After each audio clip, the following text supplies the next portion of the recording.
वागर्था संपृक्तो वागर्था प्रतिपत्थजे जगतः पितरो वंदे पार्वती परमेश्वरो।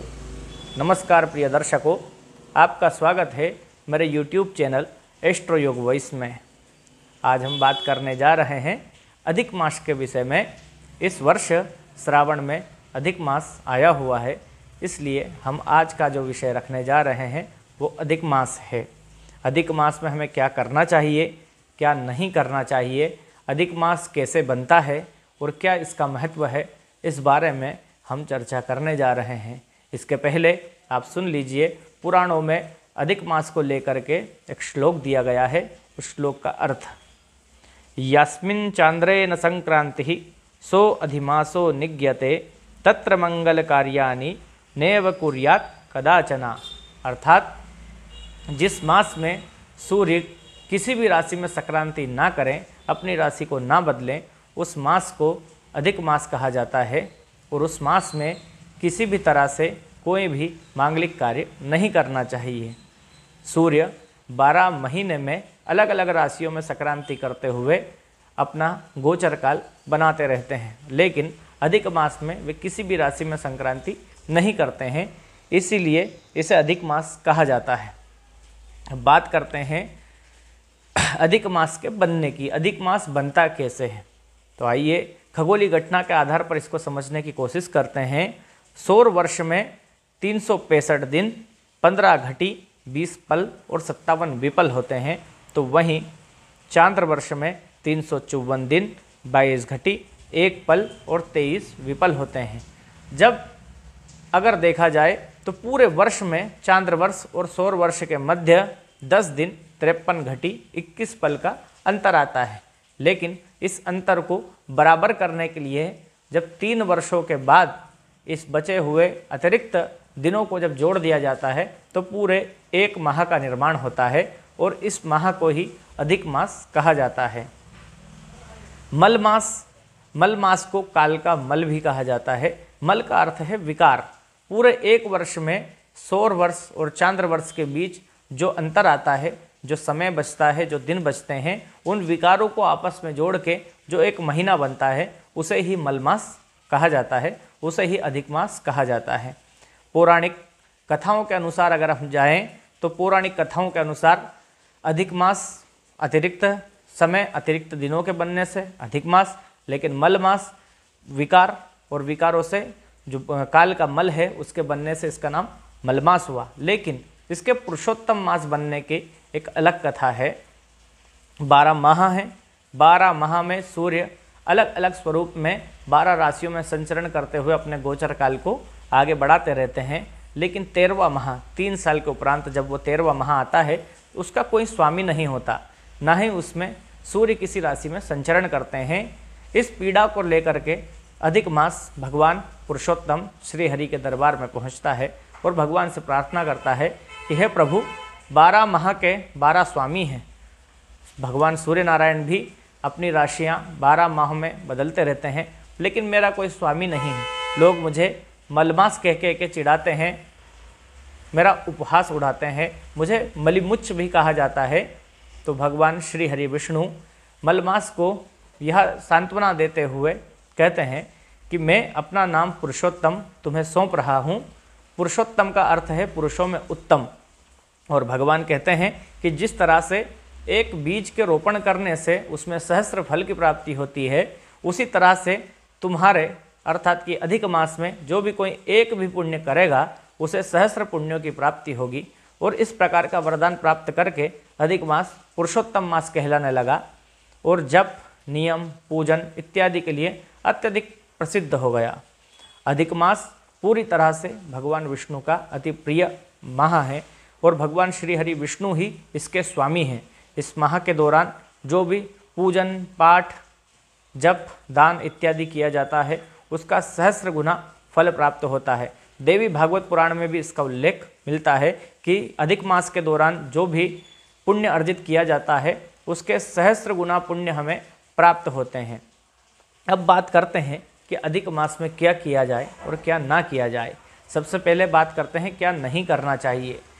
पहली बात, किसी भी प्रकार से वैष्णव जनों की निंदा करने से बचना चाहिए। भगवान विष्णु के जो भक्त हैं उनकी निंदा करने से हमें इस समय के दौरान बचना चाहिए, क्योंकि भगवान विष्णु को अपने भक्त अति प्रिय हैं। भक्तों का तो हम अनादर कर सकते हैं, उपहास उड़ा सकते हैं, लेकिन भगवान श्री हरि विष्णु इस समय इस मास में अत्यधिक सक्रिय अवस्था में होते हैं और वे अपने भक्तों का अनादर स्वीकार नहीं करते हैं। इसलिए हमें वैष्णव जनों की निंदा करने से इस दौरान बचना चाहिए। दूसरा है नियम और संयम का पालन करना चाहिए। ब्रह्म मुहूर्त में जागना चाहिए, देर तक नहीं सोना चाहिए।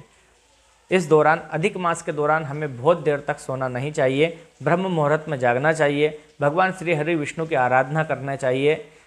दूसरा, अधिक मास में 33 मालपुआ दान करने का भी विधान है। एक मालपुआ प्रतिदिन अथवा किसी भी एक दिन ब्राह्मणों को 33 मालपुए दान करना चाहिए।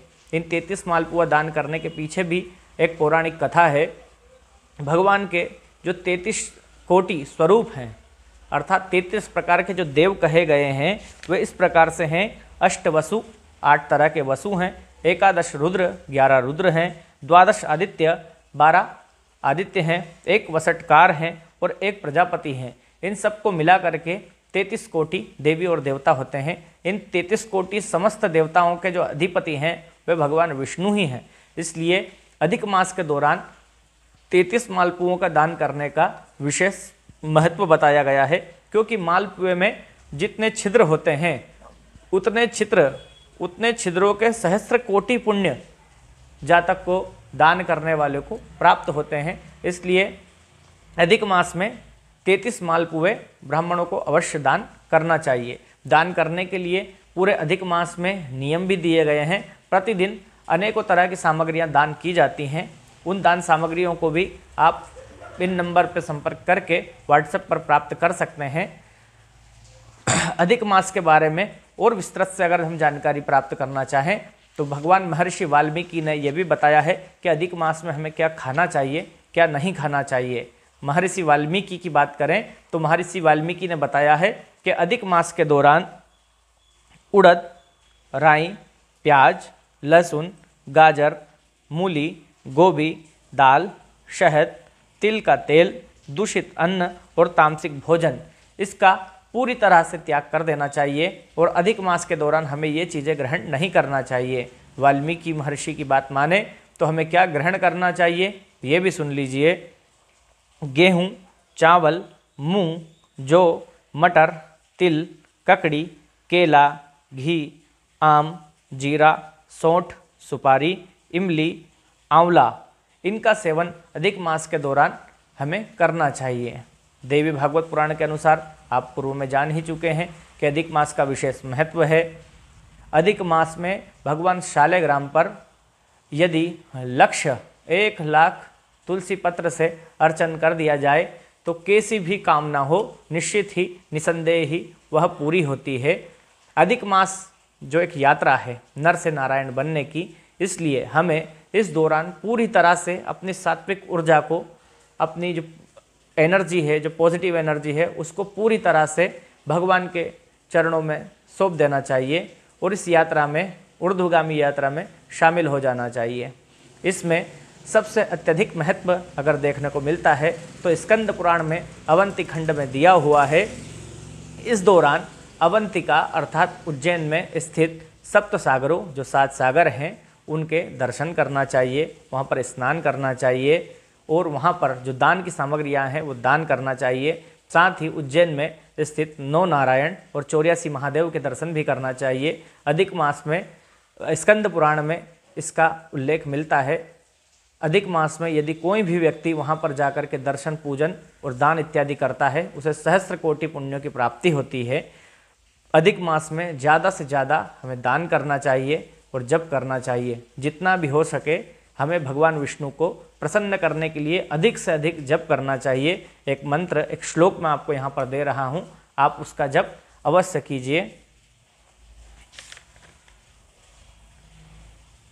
गोवर्धनधरं वंदे गोपालं गोपरूपिणं गोकुलोत्सवमीशानं गोविंदम गोपिका प्रियम।